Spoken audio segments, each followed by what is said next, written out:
செஞ்சுட்டல ஆதிக் மொத்தமா செஞ்சுட்டல. Good Bad Ugly எடுப்பேன்னு பார்த்தா ட்ரிபிள் ஏ பார்ட் 2 எடுத்து வச்சிருக்கேயா. வணக்கம் and welcome to the good views. So பசியில் கிடந்த ஃபேன்ஸுக்கு பிரியாணி கிடைச்ச மாதிரி தான் வந்து Good Bad Ugly Ajith sir ஃபேன்ஸுக்கு ஒரு பெரிய வரப்பிரசாதமாக அமைய போகுதுன்ற ஒரு பெரிய ஸ்கை ராக்கெட் எக்ஸ்பெக்டேஷனோடு வந்திருக்க படம் தான் இந்த படம். So Adhik Ravichandran, triple A, Mark Antony போன்ற படங்களை எடுத்தவர் ஒரு டை ஹார்ட் ஃபேன் அஜித். அவருக்கு வந்து பார்த்தீங்கன்னா என்ன மாதிரி ஒரு செதுக்கி படம் எடுக்கணுமோ ஸோ டீசரும் ட்ரெய்லரையும் காமிச்சிட்டாரு. ஸோ அந்த படத்தோட எக்ஸ்பெக்டேஷனுக்கு ஏற்ற மாதிரி இந்த படம் உண்மையாலுமே இருந்துச்சா இல்லையான்றத இந்த USA premier review first of is kind. So நம்ம வேர்ல்டே பார்த்தீங்கன்னா ஃபர்ஸ்ட் ரிவ்யூ நம்ம சேனலில் தான் பண்ணிட்டு இருக்கோம். நம்ம கிட்ட இருக்க கொஞ்சம் சப்ஸ்கிரைபர் பேச கொஞ்சம் வந்து இன்க்ரீஸ் பண்ணி ஒன்று நீங்கள். ஸோ பார்க்குறவங்க தயவுசெய்து சப்ஸ்கிரைப் பண்ணிக்கோங்க. இந்த ரிவ்யூ உங்களுக்கு பிடிச்சிருந்தா ஹானஸ்ட்டாக கமெண்ட் பண்ணுங்க, லைக் பண்ணுங்க, சப்ஸ்கிரைப் பண்ணுங்க. நம்ம ரிவ்யூக்குள்ள டக்குன்னு போயிடும். படத்தோட பேருக்கு ஏற்ற மாதிரி பார்த்தீங்கன்னா 3 கேரக்டர் டைமென்ஷன்ஸ் தான் வந்து அஜித் சாரை சுற்றி நடக்க போகுதுன்றது வந்து ஒரு தோராயமாக எல்லாருமே கால்குலேட் பண்ணியிருப்பாங்க. ஸோ அதுக்கேற்ற மாதிரி இன்ட்ரோடக்ஷன் சீனையும் பார்த்தீங்கன்னா ஒரு ஜெயிலேருந்து பார்த்தீங்கன்னா ரிட்டர்ன் வர சீனு அது வந்து பார்த்தீங்கன்னா எவ்வளோ மாசா எலிவேட் பண்ண முடியுமோ ஒரு இன்ட்ரோடக்ஷனுக்கு பயங்கரமாக வந்து தேட்டரை கீழ அளவுக்கு ஒரு மாசான ஒரு இன்ட்ரடக்ஷன் தான் ஆதிக் வந்து பண்ணியிருக்காரு.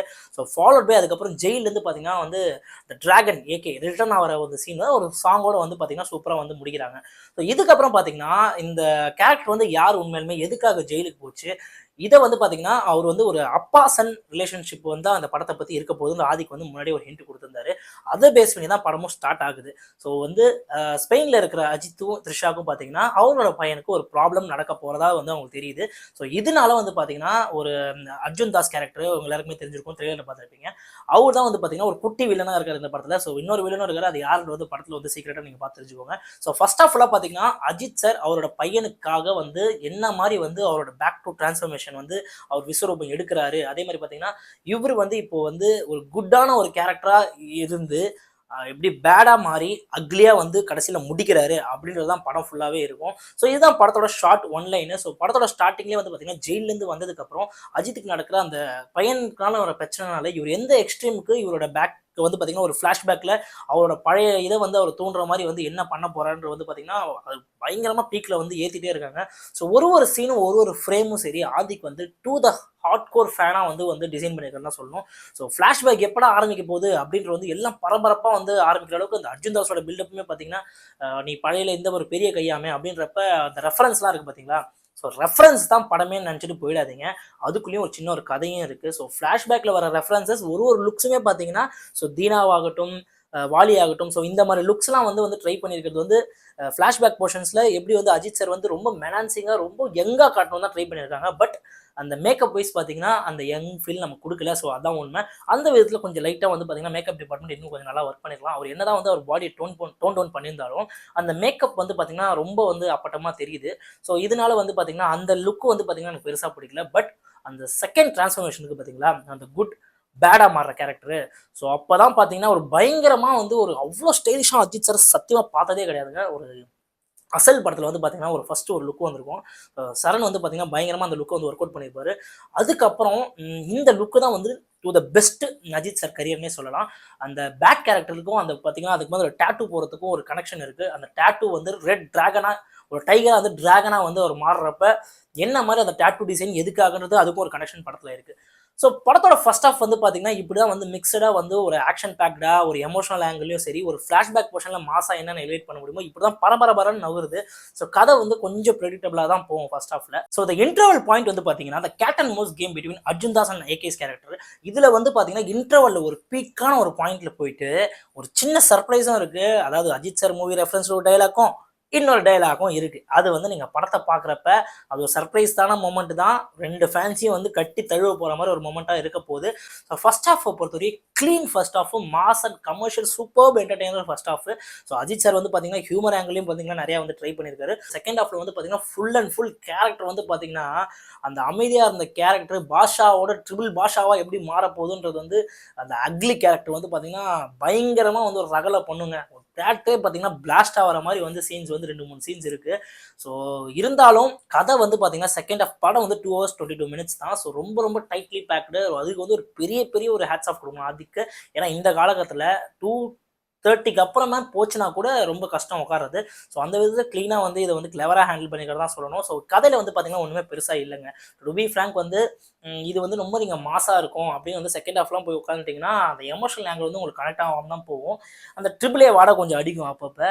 அந்த குட் பேட் அக்லி இந்த 3 கேரக்டர் வந்து அஜித்தை வந்து போர்ட்ரே பண்ண விதமாகட்டும் எல்லாமே வந்து பார்த்தீங்கன்னா அதே மாதிரி ரெஃபரன்ஸ்குள்ளே தான் படம் இருக்குன்ற வந்து நிறைய ஒரு கான்ட்ரவர்சியாக வந்து ஒரு ட்ரெய்லர் டீசர் பார்க்கும்போது இருந்துச்சு. ஸோ அந்த மாதிரி வந்து ரொம்ப திணிச்ச மாதிரி இல்லை. பட் சில இடங்களில் வந்து அது செட் ஆகாமல் போகிறது தான் உண்மை. ஸோ சிம்ரன் கேரக்டர் ஆகட்டும், பிரபு கேரக்டர் ஆகட்டும், பிரசன்னா கேரக்டர் ஆகட்டும், சுனில் கேரக்டர் ஆகட்டும். ஸோ இவங்களுக்கு 4 பேருக்கு வெயிட்டேஜில் சுனில் கேரக்டர் வந்து பார்த்தீங்கன்னா பழைய ஃப்ரெண்டு முதலேருந்து ட்ராவல் ஆகிட்டு வர கேரக்டர். சுனிலுக்கு எப்பயுமே வந்து பார்த்தீங்கன்னா ஆதிக்கு வந்து ஒரு பெரிய கேரக்டர் தான் கொடுப்பாரு. ஸோ பிரசன்னா கேரக்டரும் ஒரு சீக்ரெட்டான கேரக்டர். அது வந்து பார்த்தீங்கன்னா சொல்லினா வந்து சஸ்பென்ஸ் ரிவீல் ஆகிடும்.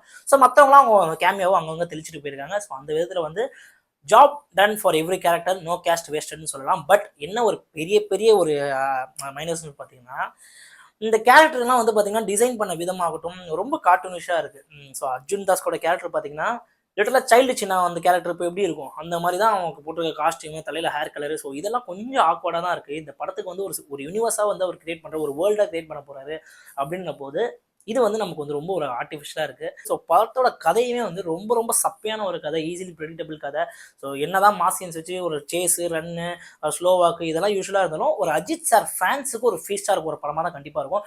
மற்றபடி இந்த படத்தில் ஒன்றுமே கிடையாதுங்க. இந்த ரொம்ப எக்ஸ்பெக்டேஷன் வச்சுட்டு நீங்கள் எப்பயுமே வந்து நான் ஃப்ராங்காக சொல்லப்போனால் பெரிய ஆளுங்க படத்தெல்லாம் இதுக்கு மேலே வந்து பெரிய பெரிய ஸ்டார்ஸ் படங்கள்லாம் வந்து எப்பவுமே ஸ்கை ராக்கெட்டான எக்ஸ்பெக்டேஷன் வச்சுட்டு போகாதது நல்லது. ஸோ கியூக்கா படத்தோட பாசிட்டிவ்ஸ் அண்ட் நெகட்டிவ்ஸில் போயிடலாம். பாசிட்டிவ் வந்து ஏகே. ஸோ அந்த மனிதனுக்கு தான் வந்து எல்லா கிரெடிட்டும் போய் சேரணும். ஏன்னா வந்து அவரோட ஃபேன்ஸுக்காக பியூரா வந்து ஒரு படம் பண்ணணும்னு நினைச்சிருக்கிறது வந்து ஒரு பெரிய விஷயம். ஏன்னா நானுமே வந்து ரொம்ப நாளாக வருஷம் என்னையா இருந்தாலும் ஃபேன்ஸுக்காக கொஞ்சம் கூட பரிதாபம் பார்க்க மாட்டாரா, இவ்வளோ போட்டு மட்டமாக வந்து அவரோட கதை அவரே டவுன் கிரேட் பண்ணிக்கிற மாதிரி சில விஷயங்கள்லாம் பண்ணிட்டு இருக்காரு.